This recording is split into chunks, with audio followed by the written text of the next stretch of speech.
Hi മക്കൾസ്.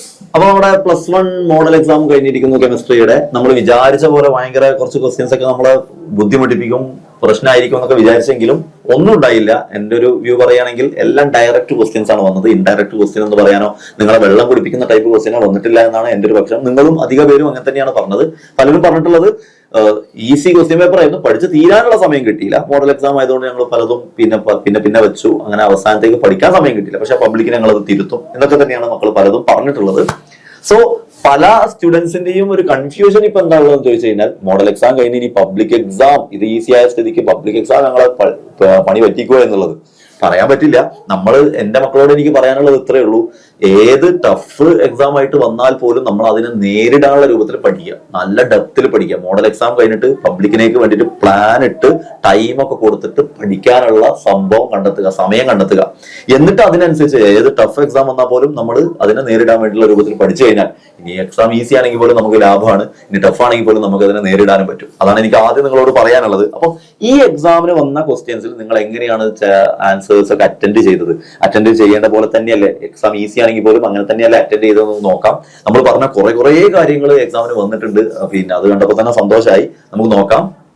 The reactant that gets completely consumed in a chemical reaction is called എന്ന് first question അറിയാം. Some basic കോൺസെപ്റ്റ്സിലെ limiting reagent നമ്മൾ പല പ്രാവശ്യം limiting റിയേജന്റിന്റെ definition പറഞ്ഞതാണ്. ആ ഡെഫിനിഷനായിട്ട് ബന്ധപ്പെട്ട് പറയുന്നതാണ്. കാര്യമായിട്ട് നമ്മൾ ഇതിൽ ഫോക്കസ് ചെയ്തിരുന്ന ലിമിറ്റിംഗ് റിയേജന്റ് ന്യൂമറിക്കൽ ചെയ്യാനായിരുന്നു, നിങ്ങൾക്ക് അറിയാം. സോ അപ്പോഴൊക്കെ നമ്മൾ ലിമിറ്റിംഗ് റിയേജന്റ് എന്താന്നുള്ള കാര്യങ്ങളൊക്കെ നമ്മൾ ഡീറ്റെയിൽ ആയിട്ട് പറഞ്ഞതാണ്. അപ്പൊ അത് പറഞ്ഞ് മനസ്സിലാക്കി കുട്ടിക്ക് അത് കിട്ടിയിട്ടുണ്ടാവും. സെറ്റ് അല്ലേ? അപ്പൊ അതിന്റെ ആൻസർ ലിമിറ്റിംഗ് റിയേജന്റ് ആണ്. രണ്ടാമത് which of the following is iso electronic with Na+ ആണ്. അത് തലേന്നത്തെ ക്ലാസ്സിൽ തന്നെ നമ്മൾ അത് അതിന്റെ എക്സാമ്പിൾ ആയിട്ട് ഇവിടെ ചെയ്തത് നിങ്ങൾക്ക് കാണാൻ പറ്റും. ഐസോ ഇലക്ട്രോണിക് സ്പീഷീസ് ഉണ്ട്. ഞാൻ സ്റ്റാർ ഒക്കെ ഇട്ട് കണ്ടോ, എന്തായാലും ഇത് ക്വസ്റ്റ്യൻ വരുന്ന ഞാൻ അപ്പോഴേ പറഞ്ഞിരുന്നു, എന്തായാലും ക്വസ്റ്റ്യൻ വരാനുള്ള ടോപ്പിക്കാണ് എന്നുള്ളത്. സ്റ്റാർ ഇട്ട് ഞാൻ കുറച്ച് ഇമ്പോർട്ടന്റ് ടോപ്പിക്കുകൾ പ്രത്യേകം പറഞ്ഞിരുന്നു. അപ്പൊ അതിലുള്ള 10 ഇലക്ട്രോൺ ഉള്ള ആളുകൾ എന്നുള്ള അർത്ഥത്തിൽ തന്നെ ഇവിടെ തന്നിട്ടുണ്ട്. Na+ കറക്റ്റ് ആയത് ആരാണ്? ഫ്ലോറിൻ 9 ആണ്. O2- ആണ് അതിലെ ആൻസർ എന്ന് നിങ്ങൾക്ക് അറിയാം. നിങ്ങൾ അത് തന്നെയായിരിക്കും ശരി ഉത്തരം കൊടുത്തതെന്ന് വിശ്വസിക്കുന്നു. അത് ക്ലിയർ ആണ്. മൂന്നാമത്തത് കോവാലന്റ് ക്യാരക്ടർ. ഇതേ ക്വസ്റ്റ്യൻ നമ്മൾ ചെയ്താണ്. ഇത് അസേർഷൻ റീസൺ ആയിട്ടാണ് വന്നത്. പക്ഷെ നമ്മൾ ഇതിന്റെ കാരണങ്ങളും കാര്യകാരണ സഹിതങ്ങളും ഒക്കെ ഇതിന്റെ കൂടെ താഴെ തന്നെ എഴുതിയിട്ടുണ്ടായിരുന്നു. ഇതില് പോയിന്റ് എന്തായിരുന്നു? കോവലൻ എന്താ പറയാ, ഫയാൻസ് റൂൾ ആയിരുന്നു ഇവിടെ ഉള്ള റൂള്. നിങ്ങൾക്കറിയാം ആ ഫയാൻസ് റൂൾ ആണ് ഇവിടെ വരുന്ന റൂള്. ആ ഫയാൻസ് റൂൾ പ്രകാരം smaller the size of cation, larger the size of anion, greater the charge on cation. നമ്മൾ പാട്ടുപാടി പഠിക്കുന്ന സംഭവം ഉണ്ട്, കാറ്റ് ചെറുത് ആന വലുത് എന്നൊക്കെ പറഞ്ഞിട്ട്. അപ്പൊ അത് വെച്ച് നോക്കുമ്പോൾ LiCl മോർ കോവലൻ ക്യാരക്ടർ നമ്മൾ പറഞ്ഞിരുന്നു. അതിന്റെ കാരണവും നമ്മൾ പറഞ്ഞിരുന്നു. Greater the charge on cation അല്ല. Greater the charge on cation statement 2 ശരിയാണ്. പക്ഷേ സ്റ്റേറ്റ്മെന്റ് 1ഉം സ്റ്റേറ്റ്മെന്റ് 2 നമ്മളെ റീസൺ തെറ്റാണ്. അപ്പം both statement and 1 true are and statement 2 is the correct. തെറ്റാണ്. Both statement 1 and 2 are true, but statement 2 is not the correct explanation of statement 1. Correct അല്ലേ? കാരണം greater the charge on cation എന്ന് പറയാൻ പറ്റില്ല. ലിഥിയത്തിന്റെ ചാർജും plus തന്നെയാണ്, Na ചാർജും plus ആണ്. അപ്പൊ ഒരാളുടെ ചാർജ് പ്ലസ് കൂടുതലാണെന്ന് പറയാൻ പറ്റില്ല. അത് നിങ്ങൾ ശ്രദ്ധിച്ച് എഴുതിയിട്ടുണ്ടാവും എന്ന് വിശ്വസിക്കുന്നു. Give the conjugate acid of NH3. NH3 നമ്മൾ ചെയ്തിട്ടില്ല, പക്ഷെ conjugate acid and base of HSO4- എന്ന് പറഞ്ഞാൽ ഈ ടൈപ്പ് ക്വസ്റ്റ്യൻ ഞാൻ മോർണിംഗ് ബൂസ്റ്ററിലും ചെയ്തിട്ടുണ്ട്, ഇതിലും ചെയ്തിട്ടുണ്ട്. നമ്മൾ അത് ചെയ്തിട്ടുണ്ട് ആ ടൈപ്പ് ക്വസ്റ്റ്യൻ. സോ NH3യുടെ കോൺജുഗേറ്റ് ആസിഡ് ആണ് ചോദിച്ചത്. അപ്പൊ നിങ്ങൾ എന്താ എഴുതേണ്ടത്? NH3 ഒരു ബേസ് ആണെന്ന് വിചാരിക്കുക. ബേസ് അയാൾ എന്താ ചെയ്യുക? H+ വാങ്ങും. ആസിഡാണ് H+ കൊടുക്കും, ബേസ് ആണ് H+ വാങ്ങും. അപ്പൊ ബേസ് H+ വാങ്ങിക്കഴിഞ്ഞാൽ NH3 ഒരു H വാങ്ങിയാൽ NH4+. അതാണ് അതിന്റെ കോൺജുഗേറ്റ് ബേസ് നമ്മൾ പഠിപ്പിച്ചത്. സോ ആൻസർ NH4+ ആണ് മക്കളെ. Name the technique applied to separate glycerol from spent lye. Glycerol from spent lye ഞാൻ ഈ ടോപ്പിക് പഠിപ്പിച്ച ആ സമയത്ത് തന്നെ പറഞ്ഞിരുന്നു. എക്സാമ്പിൾ പ്യൂരിഫിക്കേഷൻ മെത്തേഡ് അതിന്റെ എക്സാമ്പിൾ നോട്ട് ചെയ്ത് വെക്കണേ എന്ന്. അപ്പൊ ഞാൻ ഓരോ ടോപ്പിക് പറയുമ്പോൾ അതിന്റെ എക്സാമ്പിൾ അണ്ടർലൈൻ ചെയ്തിരുന്നു. ക്രിസ്റ്റലൈസേഷൻ എക്സാമ്പിൾ അണ്ടർലൈൻ ചെയ്തിട്ടുണ്ട്. അങ്ങനെ നിങ്ങൾ നോക്കുകയാണെങ്കിൽ നിങ്ങൾക്ക് അറിയാൻ പറ്റുക. ഡിസ്റ്റിലേഷൻ അണ്ടർ റെഡ്യൂസ്ഡ് പ്രഷർ എന്ന് പറഞ്ഞിട്ട് അതിന് അണ്ടർലൈൻ ചെയ്തത് glycerol from separated from spent lye. ഞാൻ ഇവിടെ നിൽക്കുന്നതുകൊണ്ട് ഞാൻ മറിഞ്ഞിരിക്കുന്നു. ഗ്ലിസറോൾ ഡിസ്റ്റിലേറ്റ് ചെയ്യുന്നത് ഡിസ്റ്റിലേഷൻ അണ്ടർ റെഡ്യൂസ്ഡ് പ്രഷർ ആണ്. So name the technique distillation under reduced pressure. നമ്മൾ പറഞ്ഞു പഠിപ്പിച്ചാണ്. അതൊക്കെ നിങ്ങൾ എഴുതിയിട്ടുണ്ടാവുമെന്ന് വിശ്വസിക്കുന്നു. Then determine the empirical formula of a hydrocarbon containing 7.7% hydrogen and 92.3% carbon. Empirical formula വെച്ചുള്ള ക്വസ്റ്റ്യൻ നമ്മൾ വേറെ തന്നെ ടൈപ്പ് ചെയ്തതാണ്. അതിൽ എംപിരിക്കൽ ഫോർമുലയും മോളിക്കുലർ ഫോർമുലയും കണ്ടുപിടിക്കാൻ ചെയ്തതാണ്. ഇതിൽ നമുക്ക് തന്നത് കാർബണും ഹൈഡ്രജനും ആണ്. അപ്പൊ ഹൈഡ്രജൻ എന്ന് പറയുന്നത് 7.7%, കാർബൺ ആണ് ആദ്യം എഴുതേണ്ടത്. കാരണം ഇത് പ്രകാരം ഓർഡർ പ്രകാരം കാർബൺ ആണല്ലോ ഫസ്റ്റ് വരിക. 92.3% ആണ്, മറ്റേ 7.7% ആണ്. അപ്പൊ 92.3% ഉള്ളത് 92.3 ഗ്രാം ആക്കും. എന്നിട്ട് അതിന് എന്ത് ചെയ്യും? 92.3നെ 12 കൊണ്ട് ഡിവൈഡ് ചെയ്യും. കാർബണിന്റെ മാസ് കൊണ്ട് അത് ഇവിടെ തന്നിട്ടുണ്ട്, അതിന്റെ മാസം ഇവിടെ ബ്രാക്കറ്റ് തന്നിട്ടുണ്ട്. 7.7നെ 1 കൊണ്ട് ഡിവൈഡ് ചെയ്യും. അപ്പൊ ഇവിടെ 7.7 കിട്ടും. ഐ തിങ്ക് ഇവിടെ ഏകദേശം 7.6 ആണോ അങ്ങനെ എന്തോ കിട്ടും.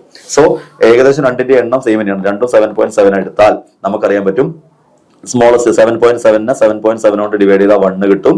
7.7നെ 7.7 കൊണ്ട് ഡിവൈഡ് ചെയ്താൽ 1 കിട്ടും. അങ്ങനെയല്ലേ നമ്മൾ എംപിരിക്കൽ ഫോർമുല ചെയ്യല്. നമുക്ക് കിട്ടിയ നമ്പർ ഓഫ് മോൾസിലെ സ്മോളസ്റ്റ് നമ്പർ ഓഫ് മോൾ കൊണ്ട് ഡിവൈഡ് ചെയ്താൽ കാർബണിന്റെ എണ്ണവും ഹൈഡ്രജന്റെ എണ്ണവും 1 കിട്ടും. അപ്പൊ ഇതിന്റെ എംപിരിക്കൽ ഫോർമുല എന്ന് പറയുന്നത് CH തന്നെയാണ്. ഓക്കെ, CH ആണ് എംപിരിക്കൽ ഫോർമുല. അറിയാലോ, സെറ്റ്.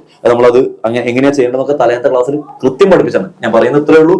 നിങ്ങൾ വന്ന് ഇരുന്ന് വീഡിയോസും കാര്യങ്ങളും ലൈവ് ഒക്കെ കാണാൻ റെഡി ആണെങ്കിൽ നിങ്ങൾക്ക് എല്ലാ ആൻസറും ചെയ്യാൻ പറ്റും എന്നുള്ളതാണ് എനിക്ക് പറയാനുള്ളത്. അടുത്ത 7ാമത്തെ calculate the wavelength of an electron moving with speed of 812 metre per second.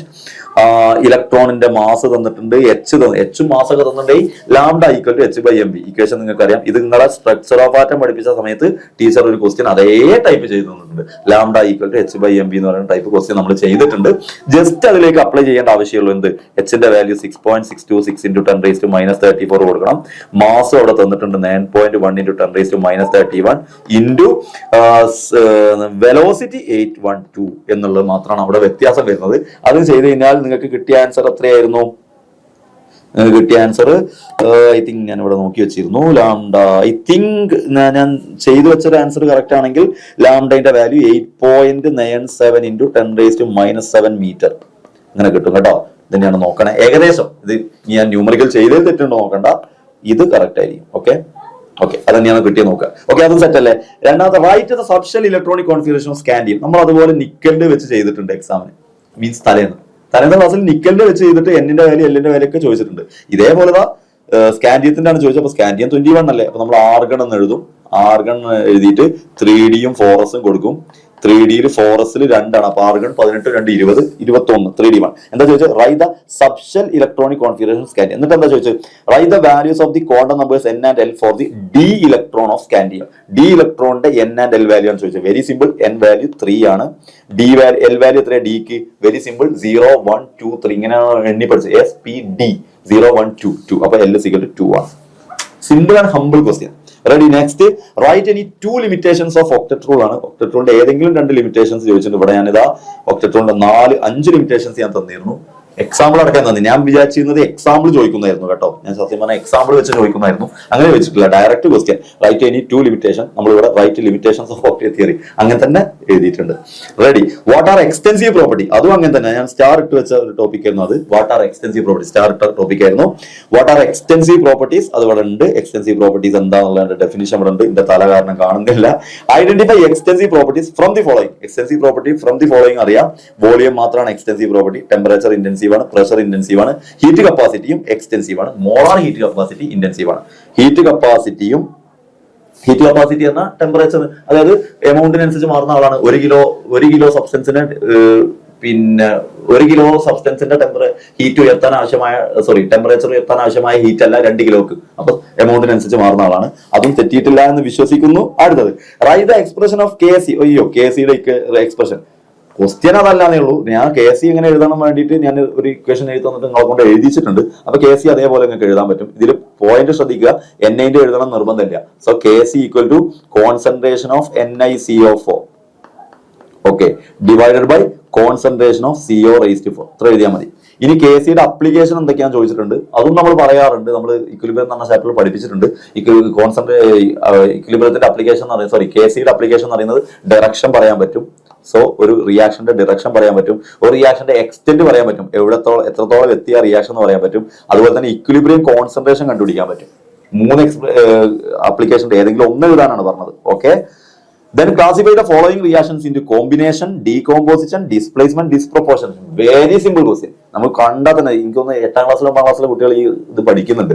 Zinc HCl ആയപ്പോൾ എന്താ ചെയ്ത്? H അവിടുന്ന് പുറത്താക്കി സിങ്ക് കയറി. അപ്പൊ ഇത് ഡിസ്പ്ലേസ്മെന്റ് റിയാക്ഷൻ ആണ് അല്ലേ? Then 3Mg + N2 Mg 2 ആള് കമ്പൈൻ ചെയ്ത് ഒരാൾ കൂടി. അപ്പൊ കോമ്പിനേഷൻ റിയാക്ഷൻ സെറ്റ് അല്ലേ? H2O2 ഇവിടെ തെറ്റരുത്. ഇവിടെ H2O2 പൊട്ടുന്നുണ്ട്, KClO3 പൊട്ടുന്നുണ്ട്. രണ്ടും ഡീകമ്പോസിഷൻ ആണെന്ന് വിചാരിക്കും. പക്ഷേ ഇതിൽ H2O2 ഓക്സിജന്റെ ചാർജ് ഇവിടെ -1 ആണ്, ഇവിടെ -2 ആണ്, ഇവിടെ 0 ആണ്. അപ്പൊ ഇത് ഡിസ്പ്രൊപ്പോർഷനേഷൻ ആണ്. അത് നമ്മൾ എപ്പോഴും ഡിസ്പ്രൊപ്പോർഷനേഷന്റെ എക്സാമ്പിൾ പറയുമ്പോൾ പറയുന്ന റിയാക്ഷൻ ആണത്. 2KClO3 പൊട്ടി 2KClO ആകുന്നത് എന്താണ്? ഡീകോമ്പോസിഷൻ ആണ്. അത് തമ്മിൽ അങ്ങോട്ടും മാറിയിട്ടില്ല എന്ന് വിശ്വസിക്കുന്നു, കാരണം നമ്മൾ എപ്പോഴും പറയുന്ന എക്സാമ്പിൾ ആയതുകൊണ്ട്. Then write the condensed and bond line structural formula of the compound. ഞാൻ അതുപോലെ ഒരു ഫോർമുല തന്നിട്ട് ബോണ്ട് ലൈൻ ഒക്കെ എഴുതാൻ പഠിപ്പിച്ചു തന്നിരുന്നു. വേറെ കോമ്പൗണ്ടാ തന്നതേ ഉള്ളൂ, വേറെ പ്രശ്നമൊന്നുമില്ല. ഡൈമീഥൈൽ ഹെക്സൻ, അപ്പൊ 6 കാർബൺ എഴുതണം. 6 1 2 3 4 5 6 കാർബൺ എഴുതണം. 6ാമത്തേൽ ലാസ്റ്റ് കാർബണിൽ OH എന്ന് പറഞ്ഞാൽ 1ാമത്തെ കാർബണിൽ OH കൊടുത്തു. ദെൻ 4ാമത്തെ 5ാമത്തെ കാർബണിൽ ഡൈമീഥൈൽ 2 3 4 5 4ാമത്തെ 5ാമത്തെ കാർബണിൽ ഡൈമീഥൈൽ, അപ്പൊ CH3 കഴിഞ്ഞു. ദെൻ CH3 ഇവിടെ കൊടുക്കുന്നു, CH ഇവിടെ കൊടുക്കുന്നു, CH ഇവിടെ കൊടുക്കുന്നു, CH2 ഇവിടെ കൊടുക്കുന്നു, CH2 ഇവിടെ കൊടുക്കുന്നു, ദെൻ CH2 ഇവിടെ കൊടുക്കുന്നു. സോ ഇതാണ് 2,4,5 ഡൈമീഥൈൽ ഹെക്സൻ 1 ഇതിനെ ബോണ്ട് ലൈനും കൂടെ വരക്കാൻ ചോദിച്ചത്. ഇത് കണ്ടൻസ്ഡ് ഫോമിലാണ്. ബോണ്ട് ലൈൻ എന്ന് പറയുമ്പോൾ 1 2 3 4 5 6 6ാമത്തെ കാർബൺ OH അല്ലെ, 1 2 3 4 5 6 6ാമത്തെ കാർബൺ OH. ദെൻ മീൻസ് 1ാമത്തെ കാർബൺ, ഇതാണ് 1ാമത്തെ കാർബൺ. 2 3 4 5 4ാമത്തെ കാർബൺ മീഥൈൽ, 5ാമത്തെ കാർബൺ മീഥൈൽ. ക്ലിയർ ആണെന്ന് വിചാരിക്കുന്നു. ഇത് 1ാമത്തെ കാർബൺ ആണ്, ഇത് ബോണ്ട് ലൈൻ അല്ല. Yes, ready. അപ്പൊ അതും സെറ്റ് ആണ്, easy. Draw the sawhorse projection. എല്ലാവർക്കും അറിയാം, ഞാൻ വരച്ചേണ്ട ആവശ്യമില്ലല്ലോ. എക്ലിപ്സും സ്റ്റാഗേർഡും ഈഥൈന് വരയ്ക്കാൻ വേണ്ടി നമ്മളത് ഈഥൈൻ തന്നെ എടുത്ത് ചെയ്തിട്ടുണ്ട്. ഈഥൈനാണ് സാധാരണ ചോദിക്കാറുള്ളതും. എക്ലിപ്സും സ്റ്റാഗേർഡും നമ്മൾ വരച്ച് തന്നിട്ടുണ്ട്. Ready?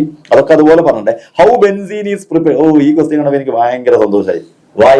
How is benzene is prepared from phenol? നോക്കിക്കാൻ ഞാൻ തന്ന question. How will you prepare benzene? എന്നിട്ട് ഞാൻ പിന്നെ സ്റ്റാർ കൊടുത്തിട്ടുണ്ടാവും. നമ്മൾ 3 സ്റ്റാർ കൊടുത്ത 3ാമത്തെ വന്നിട്ടുണ്ട് ഇവിടെ. How will you prepare benzene from എന്ന് പറഞ്ഞാൽ 4 പഠിപ്പിച്ചു തന്നിട്ടുണ്ട്. അതിന് 2 ചോദിച്ചിട്ടുണ്ട്. ഈഥൈന്റെയും ഫീനോളിന്റെ ആണ് ചോദിച്ചത്. 4 പഠിപ്പിച്ചു തന്നു. ഈഥൈന്റെയും ഫീനോളിന്റെ ആണ് സാറ് ചോദിച്ചിട്ടുള്ളത്. അത് 2 സാറ് പഠിപ്പിച്ചു തന്നിരുന്നു. എങ്ങനെയാ നിങ്ങൾക്ക് അറിയാലോ, ഫീനോളിന് എങ്ങനെയാണ് ഉണ്ടാക്കേണ്ടതെന്നുള്ള അറിയാലോ. ഫീനോളിന് ചെയ്യേണ്ടത് നിങ്ങൾക്ക് അറിയാലോ. ഫീനോളിന്റെ ചെയ്യേണ്ടത് ഫീനോൾ ആണ്. ഫീനോളിന് OH ആണ്. അതിനെ ബെൻസീൻ ആക്കൽ എങ്ങനെയാണെന്നാണ് ചോദിച്ചത്. എല്ലാവർക്കും അറിയായിരിക്കും. സിങ്ക് ചേർത്താൽ മതി. ജസ്റ്റ് അത് എഴുതിയ ആൻസർ ആയി. ഫീനോളിലേക്ക് സിങ്ക് ചേർത്താൽ മതി. ഈഥൈൻ എങ്ങനെയാണെന്ന് അറിയാലോ. 3CH ട്രിപ്പിൾ ബോണ്ട് CH ചേരുന്നു. എന്നിട്ട് അതിനെ റെഡ് ഹോട്ട് അയൺ ട്യൂബിൽ, ഞാൻ എഴുതി സമയം കളയുന്നില്ല അവിടെ, റെഡ് ഹോട്ട് അയൺ ട്യൂബിൽ 873 കെൽവിനിൽ ചൂടാക്കിയാൽ നിങ്ങൾക്ക് ബെൻസീൻ കിട്ടും. അപ്പൊ ബെൻസീൻ എങ്ങനെയാണ് ഫീനോളിന് ഈഥൈൻ ഉണ്ടാക്കുക എന്നാണ് ചോദ്യം വന്നത്. So 3 ethyne red hot iron ട്യൂബിൽ 873 കെൽവിൻ ചേർത്താൽ ബെൻസീൻ കിട്ടും. സിമ്പിൾ. 2 മാർക്ക്. ഓരോന്ന് എഴുതുന്നു, ഓരോ mark. State law of multiple proportion. അന്ന് പിന്നെ പറയണ്ടല്ലോ. ലോ ഓഫ് മൾട്ടിപ്പിൾ പ്രൊപ്പോർഷൻ എന്താന്നുള്ളത് നമ്മൾ അങ്ങനെ തന്നെ പറഞ്ഞിട്ടുണ്ടായിരുന്നു.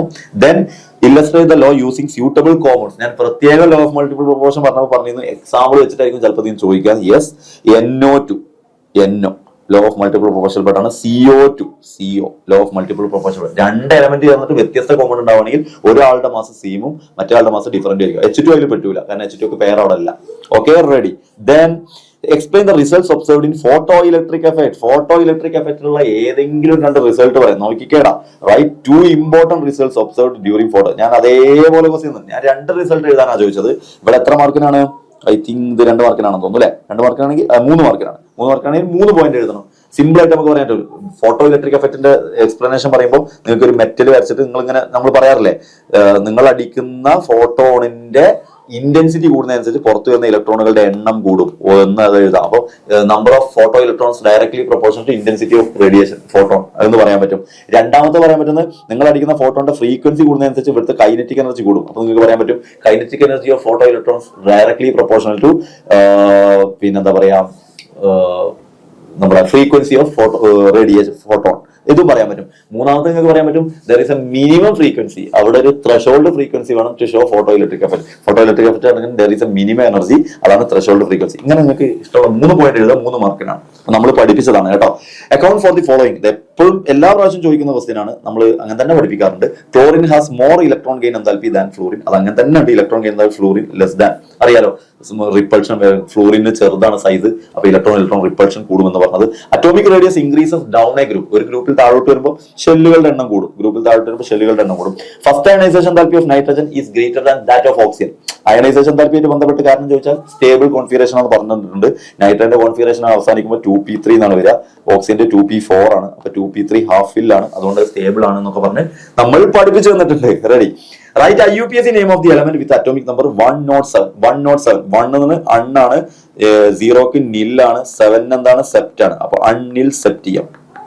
അൺനിൽ സത്യം. ഇനി അതിന്റെ അഥവാ സിമ്പിൾ ആണ് അടുത്ത എക്സാമിൽ ചോദിക്കുന്നെങ്കിൽ UNS ഐവ. Then state modern periodic law. Modern periodic law എന്താ നമ്മൾ പറഞ്ഞത് അതേപോലെ പറഞ്ഞു തന്നിട്ടുണ്ട്. Properties of elements are periodic functions of their atomic numbers. What is meant by diagonal relationship? അതും നമ്മൾ അനോമലസ് പ്രോപ്പർട്ടി പഠിപ്പിച്ചെന്ന് പറഞ്ഞിട്ടുണ്ട്. ഡയഗണൽ റിലേഷൻഷിപ്പ് അതായത് സെക്കൻഡ് പീരീഡിൽ ഉള്ള എലമെന്റ്, ഫോർ എക്സാമ്പിൾ സെക്കൻഡ് പീരീഡിലുള്ള ലിഥിയത്തിന്റെ പ്രോപ്പർട്ടീസ് ഒക്കെ സിമിലാരിറ്റി ആരോട്? തൊട്ടടുത്ത ഗ്രൂപ്പിലുള്ള എലമെന്റിനോട് ഡയഗണലി, തൊട്ടടുത്ത ഗ്രൂപ്പിലെ എലമെന്റിനോട് ഡയഗണലി സിമിലാരിറ്റി, അഥവാ മഗ്നീഷ്യത്തിനോട് സിമിലാരിറ്റി വരിക. ബോറോണിന് അപ്പുറത്തെ ഗ്രൂപ്പിലെ അലൂമിനിയത്തിനോട് സിമിലാരിറ്റി വരിക. So similarities in properties of second period elements with adjacent group members diagonally. അതാണ് ഡയഗണൽ റിലേഷൻഷിപ്പ്. ഓക്കെ, അതായത് പ്രോപ്പർട്ടീസിലൊക്കെ സിമിലാരിറ്റി വരിക. അങ്ങനെ തന്നെ നിങ്ങൾ എഴുതിയ ഒരു മാർക്കിനാണ്. Draw the Lewis structure of ozone molecule. Ozone മോളിക്യൂൾസിന്റെ ലൂയിസ് ഡോട്ട് സ്ട്രക്ചർ അങ്ങനെ തന്നെ നമ്മൾ വരച്ചിട്ടുണ്ട്. പിന്നെ ഇതിന് എക്സ്ട്രാ ചോദ്യം ചോദിച്ചാൽ resonating structure of ozone molecule. അതും നമ്മൾ പറയാറുണ്ട്. ഓസോൺ ഇങ്ങനെ വരും, ദെൻ വേണമെങ്കിൽ അത് എന്ത് ചെയ്യും, ഇങ്ങനെയും വരക്കാം. ഇത് ലാസ്റ്റത്തെ ക്ലാസ്സിൽ പറഞ്ഞിട്ടില്ല സത്യമാണ്, കാരണം അത്രയും സിമ്പിൾ ടോപ്പിക്കാണ് ഓസോണും ബെൻസിനും നമ്മൾ വരച്ച്. അപ്പൊ ഇത് നമ്മൾ പറഞ്ഞിട്ടില്ല, പക്ഷെ ഇത് നമ്മൾ കൃത്യമായിട്ട് പറഞ്ഞിട്ടുണ്ട്. അപ്പൊ പറയാത്തൊരു ടോപ്പിക് ഒന്ന് മാത്രം അപ്പൊ വന്നു കേട്ടോ. Entropy change for A reaction is എന്ന് പറഞ്ഞിട്ട് എൻട്രോപ്പിന്റെ വാല്യൂ ടെമ്പറേച്ചർ തന്നിട്ടുണ്ട്. ദെൻ റിയാക്ഷൻ ഈസ് സ്പോണ്ടേനിയസ് ആണ്. എൻതാൽപി ചേഞ്ച് ഇത്രയാണ് തന്നിട്ടുണ്ട്. അപ്പൊ സിമ്പിൾ ഇതേ ചോദ്യം നമ്മൾ നോക്കിയേ അതുപോലെ തന്നിട്ടുണ്ട്. എൻതാൽപി ആൻഡ് എൻട്രോപ്പി ചേഞ്ച് തന്നിട്ട് അതേപോലെ വാല്യൂ വ്യത്യാസമുണ്ട്, അത്രേ ഉള്ളൂ. ക്വസ്റ്റ്യൻ ഒക്കെ നമ്മൾ അതുപോലെ തന്നെ തന്നിട്ട് predict the reaction is spontaneous or not. അപ്പൊ ഉപയോഗിക്കേണ്ട ഇക്വേഷൻ ഏതാണ്? ΔG = ΔH - T ΔS. ഇവിടെ പറയുന്നത് ഇത്രേ ഉള്ളൂ. എൻട്രോപ്പി നെഗറ്റീവ് ആയിട്ടും എങ്ങനെയാണ് റിയാക്ഷൻ സ്പോണ്ടേനിയസ് ആയത്? അതിന് റിയാക്ഷൻ സ്പോണ്ടേനിയസ് ആണോ ആണെന്ന് തീരുമാനിക്കുന്ന എൻട്രോപ്പി അല്ലല്ലോ, ഗിബ്സ് എനർജി അല്ലേ. അപ്പൊ ഗിബ്സ് എനർജി നെഗറ്റീവ് ആണോ നോക്കിയാൽ മതി. സോ എൻട്രോപ്പിന്റെ വാല്യൂ -49 ഇവിടെ കൊടുക്കും നമ്മൾ, -549.4 ഇവിടെ കൊടുക്കും. ടെമ്പറേച്ചർ 298 കെൽവിൻ ഇവിടെ കൊടുക്കും. ഓക്കെ, ഡെൽറ്റ എച്ചിന്റെ ഒരു കിലോ ജൂളിലാണ്, ജൂൾക്കാക്കാൻ വേണ്ടി × 1000 കൊണ്ട് ഇൻറ്റു ചെയ്യണം. അതൊക്കെ നമ്മൾ അവിടെ പറയുന്ന കൂടിയാണ് കേട്ടോ. അത് അവിടെ കിലോ ജൂളിനെ ജൂൾക്കാക്കാൻ വേണ്ടി × 10³ കൊണ്ട് ഇൻറ്റു ചെയ്യണം. നമ്മൾ ചെയ്ത ക്വസ്റ്റ്യനിൽ നമ്മൾ ചെയ്തു തന്നിട്ടുണ്ട്. അതേ പാറ്റേൺ ആണ് ഇവിടെ ആവർത്തിച്ചത്. സോ -1648 × 10³ ചെയ്യണം. ഇത്രയും ചെയ്ത് കഴിഞ്ഞാൽ ഡെൽറ്റ എച്ചിന്റെ വാല്യൂ ഇൻറ്റു ചെയ്യുക, ടെമ്പറേച്ചറിന്റെ വാല്യൂ ഇൻറ്റു ചെയ്യുക, ഡെൽറ്റ എച്ചിന്റെ വാല്യൂ ഇൻറ്റു ചെയ്യുക. അത്രയും ഇൻറ്റു ചെയ്ത് കഴിഞ്ഞാൽ ഐ തിങ്ക് നിങ്ങൾക്ക് കിട്ടുന്ന വാല്യൂ ഞാൻ നോക്കിയ പ്രകാരം -1484.3 സംതിങ് ആണ് കിലോ ജൂൾ പെർ മോളാണ്. ഇതിന്റെ വാല്യൂ മൈനസ് ആണ് വരുന്നത്. അതിന്റെ വാല്യൂ അപ്പൊ ഡെൽറ്റ ജിന്റെ വാല്യൂ മൈനസ് ആയതുകൊണ്ട് സ്പോണ്ടേനിയസ് ആണ്. അത്ര എഴുതിയാൽ മതി. വൈ എന്നുള്ള ചോദ്യത്തിന് അത് ആൻസർ ഉണ്ട്. Here value of delta G = negative, so this reaction is spontaneous എന്ന് എഴുതിയാൽ മതി. So direct ΔH - T ΔS apply ചെയ്യാനുള്ള കാരണം ന്യൂമറിക്കൽ പോലും ക്രിസ്മസ് എക്സാമിന് വന്ന ന്യൂമറിക്കലൊക്കെ എന്ത് കുഴപ്പിച്ചാ വന്നത്, ഇൻഡയറക്റ്റ് ആയിട്ട് വന്നത്. ആ പ്രശ്നമൊന്നും ഇതിൽ വന്നിട്ടില്ല. Then direct question define the following. pH ന്റെ വാല്യൂ ഇതൊക്കെ നമ്മൾ ചെയ്താണ്. നമ്മൾ കോമൺ അയൺ എഫക്ട് ചെയ്തത് മാത്രമേ പിന്നെ സ്ക്രീൻഷോട്ട് എടുത്ത് വെച്ചതാണ്. pH ഒക്കെ എല്ലാം ചെയ്താണ്. pH എന്ന് പറഞ്ഞാൽ negative logarithm of concentration of H+. Common iron effect നമുക്കറിയാം, അവിടെ സപ്രഷൻ ഓഫ് ഡിസോസിയേഷൻ എന്നൊക്കെ പാട്ട് പഠിച്ച സാധനമാണ്. ബഫർ സൊല്യൂഷൻ നമുക്കറിയാം, ഡെഫിനിഷൻ ഡയറക്റ്റ് ആയിട്ട് solutions which resist the change in pH എന്നൊക്കെ പറഞ്ഞാൽ നമ്മൾ പഠിച്ചതാണ്. Then balance the following redox equation in acidic medium by oxidation number method. MnO4 plus I minus gives MnO2 plus I2. അതേ question ഞാൻ നമ്മുടെ morning ബൂസ്റ്ററിൽ ചെയ്ത് തന്നിരുന്നു. Balancing MnO4 plus 2I minus gives MnO2 plus I2 എന്ന് ചെയ്ത്. പക്ഷെ ഞാൻ ചെയ്ത ബേസിക് മീഡിയത്തിലാണ്. അത് സത്യം പറഞ്ഞാൽ ക്വസ്റ്റ്യൻ പ്രകാരം അത് അസിഡിക് ബേസിക് മീഡിയത്തിലാണ് വേണ്ടത്. MnO2 MnO4 MnO2 ആവണമെങ്കിൽ അത് ബേസിക് മീഡിയാണ്. MnO4 നിങ്ങളെ തെറ്റല്ല കേട്ടോ. Mn2+ ആവുന്നതാണ് അസിഡിക് മീഡിയം. അപ്പൊ ഇവിടെ ശരിക്കും Mn2+ ആയിരുന്നു ക്വസ്റ്റ്യനിൽ വേണ്ടിയിരുന്നത്. പക്ഷെ നമുക്ക് ഇത് തന്ന പ്രകാരം നമ്മൾ അസിഡിക് മീഡിയത്തിൽ അങ്ങ് ചെയ്ത് കൊടുത്താൽ മതി, അത്രേ ഉള്ളൂ. സോ അസിഡിക് മീഡിയത്തിലാക്കാൻ എന്താണെന്ന് അറിയാലോ, ഞാൻ ഇത് ബേസിക് മീഡിയത്തിലാണ് ചെയ്തത്. അപ്പം ബേസിക് മീഡിയത്തിലാക്കാൻ എന്താ അസിഡിക് മീഡിയത്തിൽ ആക്കാനും ഇതുവരെ ചെയ്തിട്ട് ലാസ്റ്റ് H+ എണ്ണം അങ്ങോട്ടും ഇങ്ങോട്ടും കൊടുത്താൽ മതി. എത്ര H ഉണ്ട് നോക്കുക, എന്നിട്ട് അത്രയും ഹൈഡ്രജൻ അപ്പുറത്തും കൊടുത്താൽ നിങ്ങൾക്ക് അസിഡിക് മീഡിയത്തിലാക്കാം. അത് നിങ്ങൾക്ക് അറിയാലോ. Ready, set. അതും പോയിന്റ് ക്ലിയർ ആണ്. Then identify A, B in the following bond division. ഈ ഫോളോയിങ് ഇതിൽ A എന്താണ് B എന്താണെന്നാണ് ചോദ്യം. Very simple. ഇത് Cl ഇങ്ങോട്ട് ചാടി കഴിഞ്ഞാൽ Cl മൈനസ് ആകും. B A എന്ന് പറയുന്നത് CH3 CH2 പ്ലസ് ആയിരിക്കും. ഓക്കെ, അത് ഞാൻ ഏതുപോലെ എക്സാമ്പിൾ ആയിട്ട് ജനറൽ എക്സാമ്പിൾ ആയിട്ട് എഴുതി പഠിപ്പിച്ചിട്ടുണ്ട്. എയും ബിയും തമ്മിലുള്ള ബോണ്ട് പൊട്ടിയാൽ B മൈനസ് ആയിരിക്കും, A പ്ലസ് ആയിരിക്കും എന്നിട്ട് ആ എയും ബി എന്താണെന്നാണ് ഇവിടെ ചോദിച്ചത്. അത് അതുപോലെ പറഞ്ഞിട്ടുണ്ട് എന്നർത്ഥം. Name the type of bond fission. Heterolytic fission ആണ്, ഹെട്രോലിസിസ് ആണ്, ഹോമോലിസിസ്, മെട്രോലിസിസ്. നമ്മൾ എങ്ങനെയാണ് ബാച്ചിലും ഇതിലൊക്കെ പഠിപ്പിച്ചതെന്ന് നിങ്ങൾക്ക് അറിയാം. ഹോമോലിസിസ് ഒരുപോലെ പൊട്ടുക, അപ്പം ഒരുപോലെ ബ്രേക്കപ്പ് ആവുക. ഹെട്രോലിസിസ് എന്നാണ് ഒരാൾ മറ്റൊരാളെ പറ്റിച്ചു പോകുക എന്നൊക്കെ പറഞ്ഞിട്ടുണ്ട്. What are electron displacement effect which stabilises the CH3 thrice C+, അത് tertiary cation ആണ്. tertiary കാർബോകാറ്റയോൺ മോർ സ്റ്റേബിൾ ആണ്. അപ്പൊ കാർബോകാറ്റയോണിന്റെ സ്റ്റെബിലിറ്റി അഫക്ട് ചെയ്യുന്ന ഫാക്ടേഴ്സ് ഏതൊക്കെയാന്ന് പറഞ്ഞാൽ 2 ഫാക്ടേഴ്സ് ഞാൻ ഒന്ന് ഹൈപ്പർ കോൺജുഗേഷൻ ഇങ്ങനെ തന്നെ പറഞ്ഞിരുന്നു. സങ്കടപ്പെടുന്ന ആളെ സഹായിക്കാൻ 3 CH3, അതുകൊണ്ട് സഹായിക്കാനുള്ള ആളുകളുടെ എണ്ണം കൂടി എന്ന് പറഞ്ഞാൽ ഹൈപ്പർ കോൺജുഗേഷൻ. രണ്ടാമത്തെ ഞാൻ +I എഫക്ട്, ഇവിടുന്ന് ഇയാൾ തള്ളും ഇവരൊക്കെ തള്ളാൻ ഇഷ്ടമുള്ള ആൾക്കാരാ. സോ ഇലക്ട്രോൺ റിലീസിംഗ് ഗ്രൂപ്പ് വരുമ്പോൾ ഇയാളുടെ സ്റ്റെബിലിറ്റി കൂടും, അതുകൊണ്ട് +I എഫക്ട് ആണെന്ന് പറഞ്ഞത്. ഇത് എത്ര പേര് എഴുതിയിട്ടുണ്ടെന്ന് എനിക്ക് അറിയില്ല, പക്ഷേ ഞാൻ പ്രത്യേകം 2 ക്ലാസ്സിൽ ഓർഗാനിക്കിന്റെ 2 ക്ലാസ്സിലും പറഞ്ഞ പോയിന്റ് ആണ് ഇത് എന്നർത്ഥം. Ready, then predict the major products in the following reactions. അതറിയാലോ അല്ലെ. സിങ്കിന്റെ പണി എന്താ? സിങ്കിന് ഏറ്റവും ഇഷ്ടം ഓക്സിജനെയാണ് നമ്മൾ പറഞ്ഞിട്ടുണ്ട്. പക്ഷെ ഓക്സിജൻ ഇവിടെ ഇല്ലാത്ത സ്ഥിതിക്ക് സിങ്കിന്റെ ചാർജ് 2+ ആണ്. അപ്പൊ 2 Br കൊണ്ടുപോകും. നമ്മൾ പഠിച്ചതാണ് ഇത്. Br ചാർജ് മൈനസ് ആണ്, Br ചാർജ് മൈനസ് ആണ്. അപ്പൊ മൈനസ് ചാർജ് ഉള്ള 2 ആളെ കൊണ്ടുപോകും. സിങ്കിന്റെ ചാർജ് 2+ ആണെങ്കിൽ 2 മൈനസ് ചാർജ് ഉള്ള ആളെ കൊണ്ടുപോകുമ്പോൾ ZnBr2. സിങ്കിന്റെ ചാർജ് 2+, അപ്പൊ Br ചാർജ് മൈനസ്, അപ്പൊ 2 ചാർജ് ആകുമ്പോൾ 2-. അപ്പൊ 2+ ഉള്ള ആള് 2- കൊണ്ടുവന്നു. അപ്പൊ സ്വാഭാവികമായിട്ടും CH3 CH3 Br പോയി, അപ്പുറത്തെ CH2 Br പോയി, അപ്പൊ ഡബിൾ ബോണ്ട് CH2 പ്രൊപ്പീൻ ഉണ്ടായി. റെഡി, നെക്സ്റ്റ് H2O ചേർക്കുന്നു in the presence of H2O ചേർക്കുന്ന മാർക്കോണിക്കോഫ് റൂൾ പ്രകാരം ഹൈഡ്രജൻ കുറവുള്ളിടത്തേക്ക് OH പോകും, ഹൈഡ്രജൻ കൂടുതലുള്ളിടത്തേക്ക് H പോകും. So the answer become CH3 CCH3. OH ഇവിടെ വന്നു, ഇവിടെ സിംഗിൾ ബോണ്ട് ആയി, ഇവിടെ CH3 ആയി. ഇത് മാർക്കോണിക്കോഫ് റൂൾ എന്താണ് ഡയറക്റ്റ് ചോദിക്കാണ്ട് ഒരു ഇക്വേഷനിലൂടെ തന്നിരിക്കുന്നത്. H2O ചേർക്കുന്നു, അപ്പൊ ഡബിൾ ബോണ്ട് നമ്മൾ എങ്ങനെയാണെന്ന് പഠിപ്പിച്ചിരുന്നത്, ആരൊരാളെ ബോണ്ട് ഡബിൾ ബോണ്ടിലേക്ക് ചേർത്താലും ഇത് കഷ്ണം പൊട്ടിയിട്ട് ഹൈഡ്രജൻ കുറവുള്ളിടത്തേക്ക് മൈനസ് ചാർജ് പോകും, ഹൈഡ്രജൻ കൂടുതലുള്ളിടത്തേക്ക് OH പോകും. അങ്ങനെയായിരുന്നു പഠിപ്പിച്ചത്. സോ ഇതാണ് ഇതിന്റെ ആൻസർ. ദെൻ ഈ ഇതൊക്കെ ഞാൻ ചെയ്തെന്നാണ് കേട്ടോ. ഞാൻ ഇത് ചെയ്തത് മാത്രം മീൻസ് 3 ചെയ്ത് 3 സ്ക്രീൻഷോട്ട് ഇട്ടുണ്ടല്ലോ എന്ന് വെച്ചിട്ട് ഇത് ഞാൻ ചെയ്തതാ. നമ്മുടെ സ്ക്രീൻഷോട്ട് ഇട്ടിട്ടുണ്ട്. CH ട്രിപ്പിൾ ബോണ്ട് CH2O ചേർത്തു, Hg2+ അഥവാ HgSO4 H2SO4 333 കെൽവിനിൽ ചൂടാക്കുമ്പോൾ ഇതാ കിട്ടുന്ന റിയാക്ഷൻ എന്താ? H2O ട്രിപ്പിൾ ബോണ്ട് ഒരു ബോണ്ട് പൊട്ടി, ഒരു ഭാഗത്തേക്ക് OH ഒരു ഭാഗത്തേക്ക് H പോയി, അങ്ങനെ CH2 CHOH ആയി. എന്നിട്ട് അവിടെ ഒരു ടോട്ടോമറൈസേഷൻ ഐസോമറൈസേഷൻ നടക്കുന്നു പറഞ്ഞിരുന്നു. കാർബൺ ഡൈ ഓക്സിജന്റെ അടുത്ത് ഡബിൾ ബോണ്ട് പൊട്ടും, എന്നിട്ട് H അങ്ങോട്ടും പോകും. അപ്പൊ CH3 CHO എന്ന് പറഞ്ഞിരുന്നു. സെറ്റാണ്, ക്ലിയർ ആണ്, ഇതൊക്കെ എഴുതിയിട്ടുണ്ടാവുമെന്ന് വിശ്വസിക്കുന്നു. ഇത് എഴുതാത്തവരുണ്ടെങ്കിൽ മിക്കവാറും പഠിച്ചെത്താത്തതുകൊണ്ട് മാത്രമായിരിക്കും, അല്ലാണ്ട് ക്വസ്റ്റ്യൻ പ്രകാരം ഇത് ഈസിയാണ്. State Huckel's rule of aromaticity. A cyclic conjugated planar system is aromatic if it contains 4n+2 pi electron in the ring is called Huckel rule of aromaticity. അതുപോലെ പഠിച്ചെന്നാണ്. And also identify the aromatic compounds. എടാ മക്കൾ ഏതാ aromatic കോമ്പൗണ്ട്സിന്റെ example ഞാൻ അതുപോലെ ഓരോന്ന് എടുത്ത് പഠിപ്പിച്ചാണ്. ഇതിൽ 2-3 ചേർന്നിട്ട് ഏതാണ് അരോമാറ്റിക് ആണെന്നാണ് ചോദ്യം. ഏതൊക്കെയാണ്? ഇത് അരോമാറ്റിക് അല്ല, ഇത് അരോമാറ്റിക് ആണ്, ഇത് അരോമാറ്റിക് ആണ്. എന്തുകൊണ്ടാന്നൊക്കെ പഠിപ്പിച്ചു തന്നിട്ടാ. ഇത് അരോമാറ്റിക് അല്ല. എന്തുകൊണ്ടാണ് ഇത് അരോമാറ്റിക് അല്ലാത്ത? ഇവിടെ 2, 4, 6, 8 പൈ ഇലക്ട്രോൺ വരൂല ഒരിക്കലും. അരോമാറ്റിക് ആണെങ്കിൽ വരാണ്ട് ഇലക്ട്രോൺ 2 പൈ ഇലക്ട്രോൺ വരും. അത് കഴിഞ്ഞാൽ 4 കൂട്ടിയാൽ 6 പൈ വരും, അതിക്ക് 4 കൂട്ടിയാൽ 10 വരും, അതിക്ക് 4 കൂട്ടിയാൽ 14 വരും. ഇങ്ങനെ 4 കൂട്ടിയേ പോവാ 2 മന്ത് തുടങ്ങിയാൽ. അപ്പൊ അതിലൊരിക്കലും 8 വരുന്നില്ല, അതുകൊണ്ട് അത് അരോമാറ്റിക് അല്ല. ഇവിടെ പിന്നെ പൈ ഇലക്ട്രോൺ ഇല്ല തന്നെ, 0 പൈ ഇലക്ട്രോൺ, അപ്പൊ അതും അരോമാറ്റിക് അല്ല. റെഡി, അതും set. Then write any 2 limitations of Bohr model of hydrogen atom. പറഞ്ഞതാണ് ലിമിറ്റേഷൻസ്. സ്റ്റാർക്ക് എഫക്ട് പറഞ്ഞില്ല, സീമാൻ എഫക്ട് പറഞ്ഞില്ല, അതുപോലെ തന്നെ ഡുവൽ നേച്ചർ ഓഫ് മാറ്റർ പറഞ്ഞില്ല, അതുപോലെ തന്നെ ഹൈഡ്രജൻ സ്പെക്ട്രത്തിനെ കുറിച്ച് മാത്രമേ പറഞ്ഞിട്ടുള്ളൂ. ഹൈഡ്രജൻ ലൈക്ക് സ്പീഷീസ് മാത്രമേ അത് അപ്ലിക്കബിൾ ഉള്ളൂ എന്നൊക്കെ പറഞ്ഞ കുറെ ലിമിറ്റേഷൻസ് പറഞ്ഞതാണ്. ഡിഫൈൻ ഓർബിറ്റൽ ടീച്ചർ നിങ്ങളെ പഠിപ്പിച്ചപ്പോൾ ഓർബിറ്റൽ കൃത്യമായിട്ട് ഇവിടെ എന്താണെന്ന് പറഞ്ഞു തന്നിട്ടുണ്ട്. Sketch the boundary surface diagram of any 4 3D orbital. 3D ഓർബിറ്റൽസിന്റെ 4 3D orbital ചിത്രം വരയ്ക്കാനാണ് പറഞ്ഞത്. എന്ന് പറഞ്ഞാൽ dx² y² dz². ഇതൊക്കെ നമ്മൾ എപ്പോഴും എങ്ങനെയാണ് വരയ്ക്കേണ്ട ഐഡിയ ഒക്കെ പറഞ്ഞത് ടീച്ചറും തലേന്നത്തെ ക്ലാസ്സിൽ നിങ്ങളെ പഠിപ്പിച്ചു തന്നിട്ടുണ്ട്. സെറ്റ്, അത് clear. Then compare the stabilities. Question അതുപോലെ N2 and O2 based on molecular orbital theory. N2 O2 stability compare ചെയ്യാൻ ഞാൻ അതുപോലെ നോക്ക്. Right the molecular orbital electronic orbital N2 and O2 molecules compare the stability. കണ്ട അതുപോലെ N2 O2 sir എഴുത്തുന്നിട്ട് sir പറഞ്ഞു nitrogen ആണ് സ്റ്റെബിലിറ്റി കൂടുതൽ ഓക്സിജനേക്കാൾ, കാരണം നൈട്രജൻ ബോണ്ട് ഓർഡർ കൂടുതലാണെന്നൊക്കെ പറഞ്ഞ് സിമ്പിൾ ആയിട്ട് പറഞ്ഞു തന്നിട്ടുണ്ട്. ഞാൻ അതിലൊരു എക്സ്ട്രാ ക്വസ്റ്റ്യൻ കൂടെ ചെയ്തിരുന്നു, മാഗ്നറ്റിക് പ്രോപ്പർട്ടി. ഇതിൽ അത് ചോദിച്ചിട്ടില്ല. Then state Hess's law of constant heat summation. State Hess's law of constant heat summation. Hess's law ഇതാണ്. An enthalpy change in a process is same whether the reaction is takes place single step or several step. Construct Born-Haber cycle for NaCl. I think NaCl Born-Haber cycle ഞാൻ ഇവിടെ screenshot ഇട്ടിട്ടില്ല എന്ന് ചോദിച്ചാൽ പഠിപ്പിച്ചില്ല എന്ന് വിചാരിക്കല്ലേ. NaCl Born-Haber cycle thermodynamics പഠിപ്പിക്കുമ്പോഴും അതിന്റെ question ചെയ്യുമ്പോഴൊക്കെ പറഞ്ഞിരുന്നതാണ് NaCl Born-Haber cycle എങ്ങനെയാണ് വരയ്ക്കേണ്ടത്. ഹെസ്സസ് law പിന്നെ എപ്പോഴും ഞാൻ പറഞ്ഞിരുന്ന പോയിന്റാണ്, അതും ചോദിച്ചിട്ടുണ്ട്.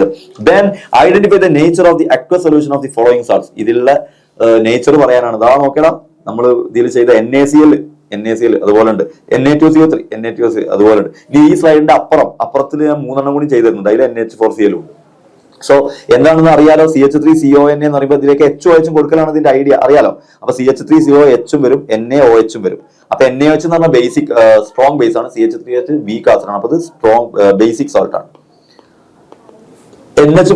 NH4OH വരും, HCl വരും. HCl സ്ട്രോങ് ആസിഡ് ആണ്, അപ്പൊ അത് അസിഡിക് ആണ്. സ്ട്രോങ് ആരാണോ അയാളുടെ സ്വഭാവം. Na2CO3 NaOH വരും, H2CO3 വരും, H2CO3 വരും, NaOH വരും. NaOH സ്ട്രോങ് ബേസ് ആണ്, അപ്പൊ ഇത് ബേസിക് ആണ്. NaOH വരും, HCl വരും. അപ്പം രണ്ടും സ്ട്രോങ് ആയതുകൊണ്ട് ഇത് ന്യൂട്രൽ ആണ്. ഓക്കെ, ഇങ്ങനെ തന്നെയാണ് എഴുതി നോക്കണേ.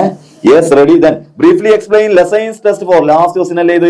Briefly explain Lassaigne's test for detection of nitrogen, sulphur, chlorine. നിർബന്ധമായിട്ടും 4 മാർക്കിനോളം വരാവുന്ന ടോപ്പിക്കാണ് എന്ന് പറഞ്ഞിട്ടാണ് ഇത് പഠിപ്പിച്ചിരുന്നത്. ലസൈൻ ടെസ്റ്റ് എന്താണെന്ന് എഴുതണം. അപ്പൊ എന്താണ് ലസൈൻ ടെസ്റ്റ്? ഓർഗാനിക് കോമ്പൗണ്ട് സോഡിയം എടുത്ത് ഫ്യൂഷൻ ട്യൂബിൽ ഇട്ടിട്ട് സോഡിയം നന്നായിട്ട് റെഡ് ഹോട്ട് ആക്കിയിട്ട് ദെൻ അതിനെ ഡിസ്റ്റിൽഡ് വാട്ടറിൽ ഇട്ടിട്ട് നന്നായിട്ട് ചൂടാക്കി ഫിൽട്ടർ ചെയ്ത് പിന്നെ ആ ഫിൽട്ടർ ചെയ്ത് കിട്ടുന്ന ഫിൽട്രേറ്റിനെ വിളിക്കുന്ന പേരാണ് സോഡിയം ഫ്യൂഷൻ എക്സ്ട്രാക്ട്. ആ സോഡിയം ഫ്യൂഷൻ എക്സ്ട്രാക്ട് ഉണ്ടാക്കുന്ന സ്റ്റെപ്പാണ് ലസൈൻ ടെസ്റ്റ്. ഈ ലസൈൻ ടെസ്റ്റ്, ഈ എക്സ്ട്രാക്ട് ഉപയോഗിച്ചിട്ട് നിങ്ങൾക്ക് നൈട്രജനെ കണ്ടുപിടിക്കാം. നൈട്രജനെ കണ്ടുപിടിക്കാൻ നിങ്ങൾ എന്താ ചെയ്യേണ്ടത്? FeSO4ഉം H2SO4ഉം ചേർത്താൽ ഒരു പ്രഷ്യൻ ബ്ലൂ കളർ കിട്ടുമെങ്കിൽ അത് നൈട്രജൻ ആണ്. സൾഫറിനെ കിട്ടാൻ നിങ്ങൾ സോഡിയം നൈട്രോ പ്രൊസൈഡോ ലെഡ് അസറ്റേറ്റും അസറ്റിക് ആസിഡും ചേർത്താൽ ഒരു ബ്ലാക്ക് പ്രസിപ്പിറ്റേറ്റ് കിട്ടും, അങ്ങനെയാണെങ്കിൽ സൾഫർ ആണ്. ക്ലോറിനെ കിട്ടാൻ നിങ്ങൾ ക്ലോറിനെ അയഡിനും കിട്ടാൻ ഒരേ സ്റ്റെപ്പാണ്, HNO3 AgNO3 ചേർക്കുക.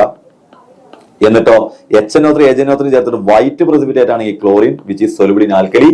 അയഡിൻ ആണെങ്കിൽ യെല്ലോ പ്രസിപ്പിറ്റേറ്റ് ആണ്, which is insoluble in alkali. Simple humble നമ്മൾ പറഞ്ഞ ക്വസ്റ്റ്യൻ തന്നെയാണ്. അധികം ഒറ്റ ക്വസ്റ്റ്യൻ ആണ്, റെസൊനേറ്റിംഗ് ടെസ്റ്റിന്റെ മാത്രമാണ് ഞാൻ എക്സാം പോയിന്റ് ഓഫ് വ്യൂവിൽ പറഞ്ഞുതരാതിരുന്നത്. ബാക്കി എല്ലാം വന്നിട്ടുണ്ട്, നിങ്ങൾ തകർത്ത് എഴുതിയിട്ടുണ്ടാവും വിചാരിക്കുന്നു. എനിക്ക് ഒരൊറ്റ കാര്യം എന്റെ മക്കളോട് പറയാനുള്ളത്, മോഡൽ എക്സാം കഴിഞ്ഞിട്ട് നിങ്ങൾക്ക് നമ്മുടെ ലൈവ് എല്ലാ ചാപ്റ്റേഴ്സിന്റെയും ഡെപ്തിലുള്ള ലൈവും അതിന്റെ ക്വസ്റ്റ്യൻ ആൻസർ സെറ്റ്. എന്താണ് നമ്മുടെ ലക്ഷ്യം എന്ന് വെച്ച് കഴിഞ്ഞാൽ, മക്കൾ കണ്ട് പഠിക്കാൻ തയ്യാറുള്ള കുട്ടികൾ, ഈ പിന്നെ നമ്മുടെ ലൈവ് കണ്ട് പഠിച്ച് സെറ്റ് ആവാൻ വരുന്ന കുട്ടികൾക്ക് ഫുൾ മാർക്ക് നേടിക്കൊടുക്കാനുള്ള ലക്ഷ്യത്തോടു കൂടിയാണ് നമ്മൾ ചെയ്യുന്നത്. സോ നിങ്ങളത് കൃത്യം കണ്ട് ഒരു ഭാഗം പോലും സ്കിപ്പ് ചെയ്യാതെ ഫുൾ കണ്ട് സെറ്റ് ആക്കുകയാണെങ്കിൽ ഫുൾ മാർക്ക് തന്നെ നമുക്ക് അഷ്വർ ചെയ്യാൻ പറ്റും. സോ നന്നായിട്ട് പഠിച്ചോളാം, പ്ലാൻ ചെയ്ത് പഠിച്ചോളാം. മാർക്ക് നിങ്ങൾക്കുള്ളതാണ്, ഫുൾ മാർക്ക് നിങ്ങൾക്കുള്ളതാണ്. അത് എക്സാം ടഫ് ആയാലും ഇല്ലെങ്കിലും എന്ന് ഓർക്കില്ല.